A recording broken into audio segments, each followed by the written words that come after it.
Hello students, today we will conclude cycles and we are going to discuss about the life cycle of the cycles. So my today's topic is life cycle of cycles. This is a complete life cycle of cycles. Is a diagrammatic representation of life cycle of cycles where you can see cycles is typically a dioecious species. So you can see the two plants of cycas here. One is male plant and another is female plant. This is the male plant and this is the female plant, and these two plants are different because male plant has the male reproductive organs and the female plant has the female reproductive organs. और ये male reproductive organs जो होते हैं ये male cone के अंदर होते हैं, और ये मेल कोन जो होता है साइकस का वो microsporophyll, this is the microsporophyll, इस माइक्रोस्पोरोफिल के स्पाइरल अरेंजमेंट से किस पर स्पाइरली अरेंज होते हैं, सेंट्रल एक्सेस पर। तो माइक्रोस्पोरोफिल्स के सेंट्रल एक्सेस पर स्पाइरली अरेंजमेंट से और उनके कॉम्पैक्ट अरेंजमेंट से एक कोन लाइक स्ट्रक्चर बनता है जो कहलाता है male cone. Similarly, in case of female plant of cycas, there is no cone-like structure, no female cone is there. All the megasporophylls, this is the megasporophyle. और ये जितनी megasporophylls होती हैं ये complete whirl के form में arrange होती हैं. They do not form a cone-like structure. So these two plants of cycas, that is male plant and female plant, both are sporophytic in nature. They produce spores in the sporangium. तो microsporophyll जो होती है this is a microsporophyll, और इस microsporophyll जो कि एक पेल्टेट structure होता है, वुडी स्ट्रक्चर होता है, डॉर्सी वेंट्रली फ्लैटेंड स्ट्रक्चर होता है जिसकी दो सरफेस होती है, डॉर्सल और एडेक्सियल सरफेस एंड वेंट्रल और एपेक्सियल सरफेस। तो इस एपेक्सियल सरफेस पे यू कैन सी बहुत सारे माइक्रोस्पोरेंजिया के क्लस्टर्स पाए जाते हैं, और हर क्लस्टर या हर गुच्छा जो होता है वो कहलाता है source.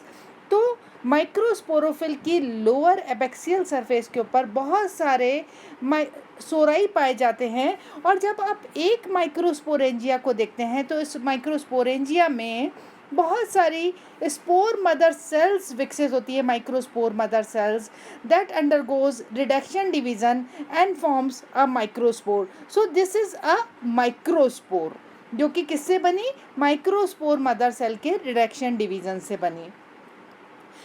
Similarly in case of female reproductive part जब हम देखते हैं या एक मेगास्पोरोफिल को देखते हैं which is a modified leafy structure, जिसका अपर पार्ट जो होता है this is the upper portion, और ये अपर पोर्शन जो होता है ये पिन्नेट स्ट्रक्चर होता है, और इसके मिडिल पोर्शन पे you can see these are the ovules. तो ये जो ओव्यूल्स होते हैं ये ओव्यूल्स दो रोज के अंदर अरेंज होते हैं उसके स्टॉक के ऊपर दोनों तरफ, और ये ओव्यूल्स जो होते हैं या जिसे हम मेगास्पोरेंजियम कहते हैं these are the largest in the plant kingdom. तो ओव्यूल जो होते हैं या मेगास्पोरेंजियम को जब आप देखोगे this is the structure of ovule, this is the structure of ovule जो कि ऑर्थोट्रोपस टाइप का होता है, यूनिटैग्मिक होता है, 3 लेयर्स उसमें होती है, outer and inner flashy layer and middle stony layer. तो इस मेगास्पोरेंजियम में यू कैन सी जब यंग होता है तो इट हैज़ न्यूसेलस, तो ये बीच का जो पोर्शन है दिस इज़ कॉल्ड न्यूसेलस, और इस न्यूसेलस के ऊपर अंदर जो है आपको यहाँ पे डीप सीडेड आपको एक सेल दिखाई देगी जो कि क्या कहलाती है, megaspore mother cell. So this is a megaspore mother cell. तो मेगास्पोर मदर सेल में अगेन रिडक्शन डिवीज़न होगा, मियोटिक डिवीज़न होगा, जिसके फलस्वरूप यहाँ पर एक लीनियर टेट्राड बन जाएगा, और उस लीनियर टेट्राड से जो है आपके लीनियर टेट्राड में यू कैन सी जो नीचे का जो ये स्ट्रक्चर है this is called the functional megaspore. बाकी के जो तीन हैं ये तीनों मेगास्पोर जो हैं डीजेनरेट हो जाएंगे, and this functional megaspore increases in size. So this is megaspore जो किससे डेवलप हुआ, मेगास्पोर, ये मेगास्पोर डेवलप हुआ रिडक्शन डिवीज़न से, किस में रिडक्शन डिवीज़न हुआ? मेगा स्पोर मदर सेल से। तो मेगा स्पोरेंजियम में सिर्फ 4 मेगा स्पोर्स डेवलप होते हैं, 4 में से सिर्फ एक फंक्शनल मेगा स्पोर न्यूसेलस में बचता है। बट माइक्रोस्पोरेंजियम के अंदर सारी की सारी इस माइक्रोस्पोर मदर सेल से रिडक्शन डिवीज़न के फलस्वरूप बहुत सारे स्पोर टेट्राड्स या टेट्राहेड्रल टेट्राड्स बनते हैं। This is the tetrahedral tetrad of the microspore. और इस तरह से असंख्य माइक्रोस्पोर्स या पॉलन ग्रेन्स उस माइक्रोस्पोरेंजियम में विकसित हो जाते हैं। और यहाँ पर जैसे ही ये स्पोर्स प्रोड्यूस हुए, उसके बाद स्पोर्स से फर्दर क्या डेवलप होंगे? गैमेटोफाइट डेवलप होंगे, और ये गैमेटोफाइट स्पोर के अंदर विकसित होंगे। तो एंडोस्पोरिक डेवलपमेंट होगा। और so spores are the mother cell of the future gametophytic generation. Okay, अब ये जो मेगास्पोर है, इसके अंदर जो एक सिंगल न्यूक्लियस होता है, it undergoes free nuclear division, उसके बाद सेल वॉल फॉर्मेशन होता है, और पूरा का पूरा this structure you can C is a cellular structure, जो कि क्या है? फीमेल गैमेटोफाइट है। This is a female gametophyte. अब ये जो फीमेल गैमेटोफाइट है, ये उसमें क्या विकसित होगा? आर्चिगोनियम विकसित होगा। तो ये फुली डेवलप्ड फीमेल गैमेटोफाइट के अंदर बाद में आर्चिगोनियम का विकास शुरू होता है, और वो विकास शुरू होता है एक सिंगल आर्चिगोनियल इनिशियल सेल से। यहाँ पे you can see this is a archegonial initial cell, जो कि आपकी माइक्रोपाइलर एंड की साइड पे होती है गैमेटोफाइट के अंदर। और ये आर्चिगोनियल इनिशियल सेल 2 सेल्स में डिवाइड होती है। One is neck cells, primary neck cell, और दूसरी जो होती है लार्ज सेंट्रल सेल। तो 2 तरह की सेल्स बन गई, एक नेक सेल बनी और एक बड़ी सेंट्रल सेल बनी। तो ये नेक सेल जो बनी, प्राइमरी नेक सेल, इस प्राइमरी नेक सेल के अंदर एंटीक्लिनल डिवीज़न होगा, और एंटीक्लिनल डिवीज़न से 2 नेक सेल्स, और अगर उसके डायगनली एक और एंटीक्लिनल डिवीज़न होता है तो टोटल 4 नेक सेल्स बन जाती हैं। It depends on the species की नेक सेल्स 2 होंगी या 4 होंगी, but there is no neck canal cell in the archegonium of the Cycas. और जो सेंट्रल सेल थी, this is the central cell, और इस सेंट्रल सेल का जो न्यूक्लियस था, it divides mitotically and forms 2 nuclei. One is venter canal nucleus and another is egg. तो यहाँ पर वेंटर कैनाल सेल साइकस में नहीं मौजूद होती है। आर्चिगोनियम के अंदर ओनली वेंटर कैनाल न्यूक्लियाई होता है, और बड़ी जो सेल होती वो न्यूक्लियस होता है, वो it act like a female gamete और एग। ठीक है, so this is the matured archegonium where you can see this is the egg. यहाँ आपको क्या नज़र आ रहा है? एग नज़र आ रहा है।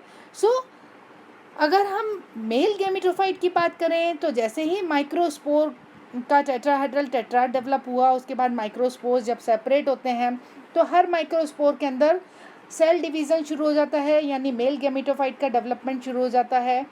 इमीडिएटली वो डिहाइज नहीं होते हैं माइक्रोस्पोरेंजियम से, पॉलिनेशन नहीं होता है, और 3 सेल स्टेज पे विकसित होने के बाद उनका पॉलिनेशन होता है।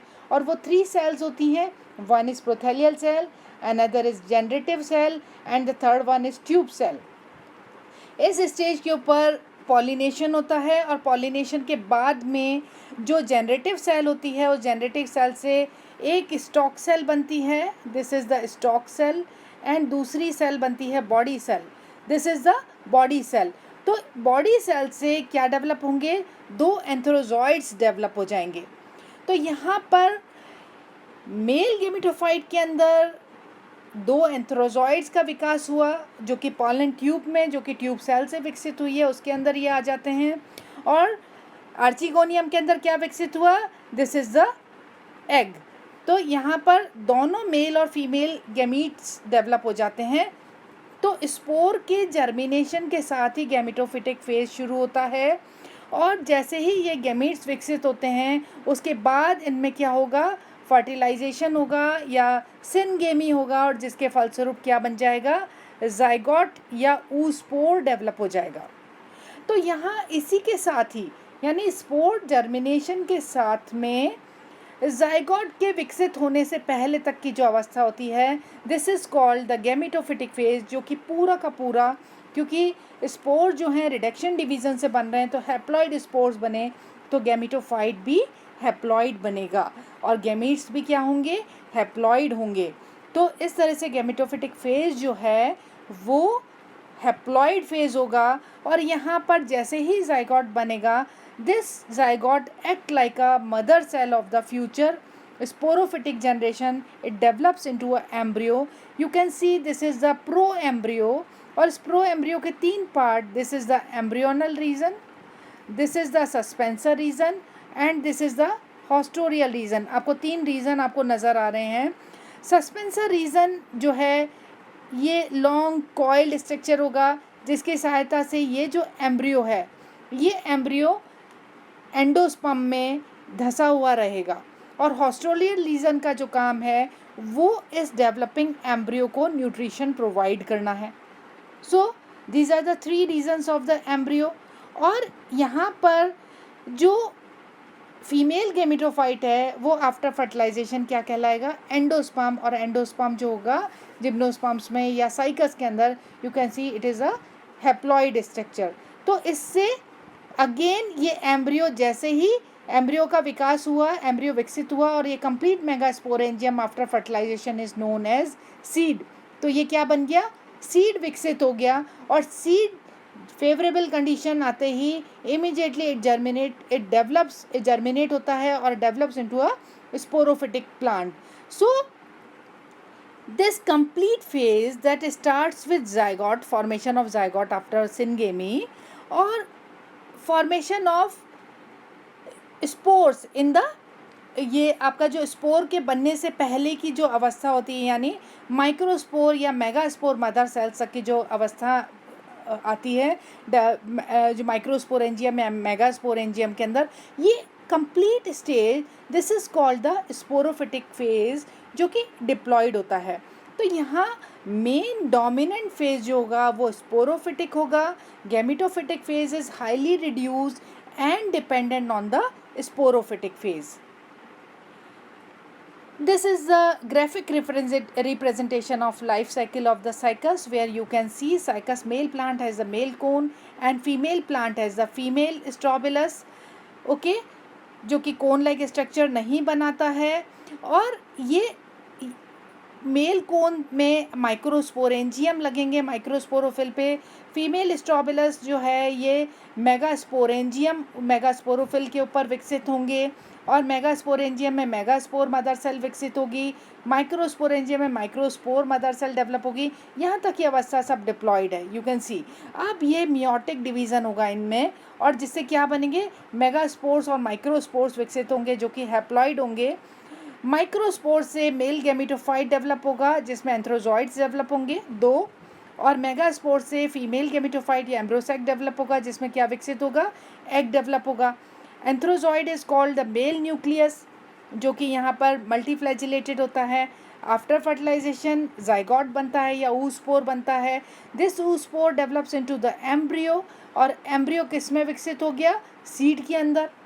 सीड के ये complete structure now it is called megasporangium is called now called seed. और ये सीड विकसित हो जाएगा किसमें, जर्मिनेट होकर के किसमें डेवलप होगा, स्पोरोफिटिक फेज में या स्पोरोफिटिक प्लांट के अंदर विकसित हो जाएगा।